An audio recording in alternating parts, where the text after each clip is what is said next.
visitTemples.com அப்படிங்கிறது கோவில்களை பற்றிய ஒரு வெப்சைட், அதாவது வலைதளமாகும். இன்னைக்கு இந்த visitTemples.com வெப்சைட் மூலியமா சென்னையில் இருக்கிற பரணிப்புத்தூர் அப்படிங்கிற இடத்துல உள்ள மாங்காடு சாலையில் அமைஞ்சுள்ள ஸ்ரீ அங்காளம்மன் கோவிலை பற்றி எடுத்து சொல்ல போகிறேன். இந்த கோவிலோட பெயர் பலகையில் ஸ்ரீ அங்காளம்மன் கோவிலோட சேர்த்து ஸ்ரீ முத்துமாரியம்மன் கோயில்னு இருக்கும். அது என்ன காரணம் அப்படின்னா, இந்த கோவிலில் அங்காளம்மனுக்கு இருக்கிற சன்னதி மாதிரியே ஸ்ரீ முத்துமாரியம்மனுக்கும் தனியாக ஒரு சன்னதி இருக்கு. ஸ்ரீ அங்காளம்மன் கோயில் பரணிப்புத்தூர் எங்க அமைஞ்சிருக்கு அப்படின்னா, இது போரூர் பாய்க்கடையிலேருந்து மாங்காடு போற சாலையில் அமைஞ்சிருக்கு. கோவில் வடக்கு நோக்கிய ஒரு கோயிலாகும். ஸ்ரீ அங்காளம்மன் மூலஸ்தானத்துக்கு முன்னாடி ஒரு திரிசூலம் அம்மன் முகப்போட காணப்படுறது. அதுக்கு அடுத்தது ஒரு சின்ன நைவேத்திய பீடம், அதாவது பலிபீடம் மூலஸ்தானத்தை நோக்கி வச்சிருக்கு. வழக்கமா மூலஸ்தானத்துக்கு ரெண்டு பக்கத்துலயும் துவாரபாலகிகள் இருக்கிறது வழக்கம். ஆனா இந்த கோவில்ல துவாரபாலகிகள் விக்கிரகத்துக்கு பதிலாக இடது பக்கத்துல விநாயகரோட விக்கிரகமும், வலது பக்கத்துல வேலுடன் கூடிய ஒரு முருகன் விக்கிரகமும் வச்சிருக்கு.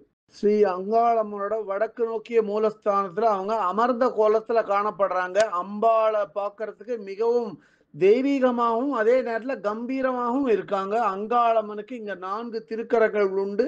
4 திருக்கரங்கள்ல ஒரு திருக்கரத்துல ஒரு திரிசூலத்தை ஏந்தி இருக்காங்க. இப்ப இருக்கிற அங்காளம்மன் விக்கிரகத்தை ஒரு பீடத்து மேல வச்சிருக்காங்க. இந்த பீடத்துக்கு கீழ்ப்பக்கமா பழைய மூலவரான ஸ்ரீ அங்காளம்மனோட கருப்பு விக்கிரகத்தை வச்சிருக்காங்க. இந்த கோவில்ல ஸ்ரீ முத்துமாரியம்மனோட சன்னதி கிழக்கு நோக்கிய சன்னதி ஆகும்.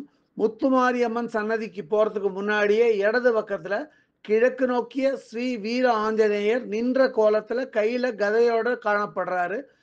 ஸ்ரீ வீர ஆஞ்சநேயரோட விக்கிரகம் பக்கத்திலே ஒரு கிழக்கு நோக்கிய சிவலிங்கமும் இருக்காரு. அதுக்கு பக்கத்துல வடக்கு நோக்கிய துர்க்கை அம்மனுக்கு ஒரு விக்கிரகம் வச்சிருக்காங்க. துர்க்கை அம்மன் விக்கிரகத்துக்கு அடுத்த மாதிரி கிழக்கு நோக்கிய ஸ்ரீ மாணிக்க வாசகரோட விக்கிரகத்தை காண முடியும். மாணிக்க வாசகர் விக்கிரகத்துக்கு நேர் பக்கமா நந்தி வாகனம் அவரை நோக்கி இருக்கு. அதுக்கப்புறமா தெற்கு நோக்கிய ஸ்ரீ பைரவரோட விக்கிரகத்தை காண முடியும். ஸ்ரீ முத்துமாரி அம்மனோட சன்னதியில வடக்கு நோக்கி ஒரு பீடம் அமைச்சிருக்காங்க. அந்த பீடத்து மேல ஸ்ரீ ஆண்டாள், ஸ்ரீ பெருமாள், ஸ்ரீ தர்மசாஸ்தா மற்றும் பூர்ண பஷ்காவோட விக்கிரகத்தை வச்சிருக்காங்க. மற்றொரு கிழக்கு நோக்கிய பீடத்தின் மேல ஸ்ரீ விநாயகரோட விக்கிரகம், ஸ்ரீ முருகனோட விக்கிரகம், அதுக்கு அடுத்து ஸ்ரீ வைத்தீஸ்வரன், இவர் சிவலிங்க வடிவமா காணப்படுறார். இந்த வைத்தீஸ்வரனுக்கு அடுத்த மாதிரி ஸ்ரீ முத்துமாரியம்மனோட விக்கிரகம் இருக்கு. முத்துமாரியம்மனோட மூலவர் விக்கிரகம் பக்கத்திலேயே முத்துமாரியம்மனோட உற்சவமூர்த்தி விக்கிரகம் காணப்படுறது.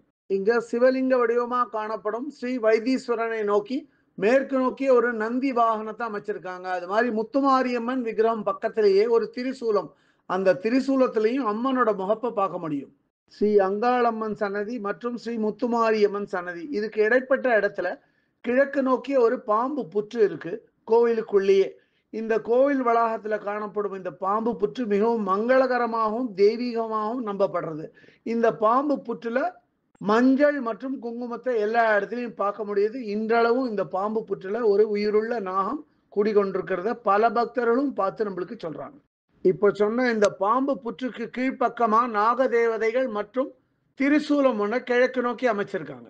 இந்த பாம்பு புற்றுக்கு பக்கத்திலேயே கிழக்கு நோக்கிய ஒரு விக்கிரகம், அதாவது அந்த விக்கிரகம் சமயபுரம் மாரியம்மனோட விக்கிரகம், பார்க்க ரொம்பவும் தெய்வீகமா இருக்கு. இந்த சமயபுரம் மாரியம்மன் விக்கிரகம் பக்கத்துல கிழக்கு நோக்கிய ஒரு ஆஞ்சநேயர் விக்கிரகம். இது பஞ்சமுக ஆஞ்சநேயர். இதுல ஆஞ்சநேயர் கிழக்கு நோக்கி இருக்கார். தெற்கு நோக்கி நரசிம்மர் முகம், வடக்கு நோக்கி வராகரோட முகம், மேற்கு நோக்கி கருடாழ்வார் முகம், வானம் பார்த்து ஹயகிரீவரோட முகம் காணப்படும். இந்த கோவில்ல அமாவாசை நாட்கள்ல ஊஞ்சல் சேவை நடத்தப்படும். அதுல பக்தர்களும் பங்கு பெறலாம். அதே மாதிரி பௌர்ணமி போது அன்னதானம் கொடுக்கறது வழக்கம். இந்த கோயில்ல ஏதாவது சிறப்பு பூஜைகள் நடத்தணும், அல்லது மந்திரிக்கணும், அல்லது தீமைகளை விளக்க தாயத்து கட்டணும், அல்லது செவ்வாய், வெள்ளி மற்றும் ஞாயிற்றுக்கிழமைகள்ல சுத்தி போடணும் அப்படின்னா இந்த கோவிலோட நிர்வாகி பி ஜெயந்தி அம்மாவை அவங்களோட மொபைல் நம்பர் 7401235932 தொடர்பு கொள்ளலாம். அதே மாதிரி பொருள் உதவி ஏதாவது செய்யணும்னாலும் அவங்கள தொடர்பு கொண்டு உதவலாம். நமக்கு இந்த கோவிலை சுத்தி காட்டி இந்த கோவிலோட சிறப்புகளை பத்தி எடுத்து சொன்ன ஜெயந்தி அம்மாவுக்கு நமது நன்றி கலந்த வணக்கங்கள். இந்த கோயிலை பற்றிய இதர விவரங்கள் வேணும் அப்படின்னா www.visittemples.com அப்படிங்கிற வெப்சைட்டுக்கு போயிட்டு இந்த கோயிலை பற்றிய எல்லா விவரங்களையும் ஆங்கிலத்தில் படிக்கலாம். இல்லை பிற பாஷைகளில் வேணும்னா அதுலேயே மொழிபெயர்க்கிற வசதியும் இருக்குது. அப்படியே மொழிபெயர்த்து அவா பாஷைக்கு தகுந்த மாதிரி படிச்சுக்கலாம் அதை. இதுவரை இந்த காணொளியை கண்டும் கேட்டும் மகிழ்ந்த பக்தர்களுக்கு விசிட் டெம்பிள்ஸ்.com சார்பாக ராகவாச்சாரியின் நன்றிகள்.